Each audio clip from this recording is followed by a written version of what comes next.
বাংলাদেশের সাতক্ষীরা সীমান্তে বিএসএফ এর গুলিতে দুই বাংলাদেশি যারা ভারতে অবৈধভাবে অনুপ্রবেশ করেছিল তারা গুলিবিদ্ধ হয়েছে। সেটা নিয়ে বাংলাদেশের মিডিয়া এবং জনসাধারণ হইচই শুরু করে দিয়েছে। বিষয়টা হচ্ছে যে মোহাম্মদ শাহিন ও মহিউদ্দিন নামের যে দুই ব্যক্তি, এরা 6 মাস আগে ভারতে অবৈধভাবে অনুপ্রবেশ করে এবং বাংলাদেশে ফেরত যাওয়ার সময় তাদের বিএসএফ সীমান্তে দেখতে পায় এবং তাদের তাড়া করে শেষ পর্যন্ত গুলি করতে বাধ্য হয়। তো সেটা নিয়ে হইচই পড়েছে। এবার অবৈধ অনুপ্রবেশের যে বিষয়, সেটা নিয়ে কিন্তু কেন্দ্র সরকার এবং বিশেষ করে সীমান্তবর্তী যে 3টি রাজ্য ত্রিপুরা, আসাম, পশ্চিম বাংলায় কিন্তু এখন প্রশাসন তথা রাজ্য সরকার এবং কেন্দ্রীয় সরকার বিশেষভাবে তৎপর হয়েছে। এবার সেই যে অনুপ্রবেশকারীরা হলো বাংলাদেশের যারা মুসলমান রোহিঙ্গারা। বিশেষ করে কি কারণে অনুপ্রবেশটা হয় মূলত রুটি রুজির জন্য ভারতে আসেন, ভারতে এসে ভারতে থাকেন, ভারতে খান, আবার ভারতকে গালিগালাজ করে।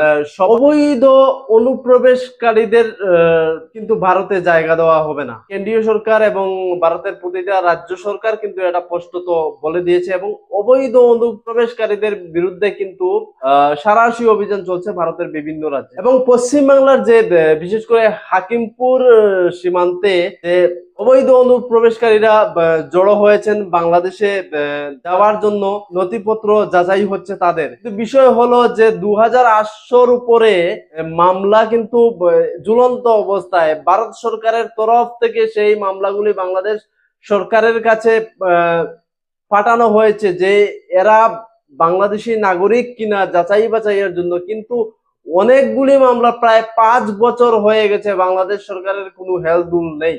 এবার বিষয় হচ্ছে যে ভারত তো কোনো ধর্মশালা নয়, কেন আমরা অবৈধ বাংলাদেশি রোহিঙ্গাদের কেন আমরা আশ্রয় দেব? এবং বাংলাদেশের একজন এমপি যিনি হচ্ছেন ওই যে সীমান্ত অঞ্চল বেনাপুল সহজে এলাকাটা, সেটার নাসিরউদ্দিন পাটোয়ারি, তিনি সীমান্তে এসে কি বললেন যে ভারতীয়রা গরু চুরি সহ বিভিন্ন পাচার কাজের সাথে যুক্ত, বাংলাদেশের মানুষ দুধে দেওয়া এবং ওনারা কিছু করেন না এবং এই যে পুশিন বন্ধ করতে হবে। তাদের লোক তারা দিতে চাইছে না, বাংলাদেশের লোক তারা চিহ্নিত করতে চাইছে না। তো এদেরকে কি করব? আমরা কি ভারতের সরকার, ভারতের মানুষটা কি খাইয়ে দিয়ে রাখবো নাকি? আমাদের সম্পদ কেন ওদের পিছনে নষ্ট করব? এই নাসিরউদ্দিন পাটোয়ারি কি বলছেন শুনুন আপনারা। চলবে না, চলবে না, চলবে না, চলবে না।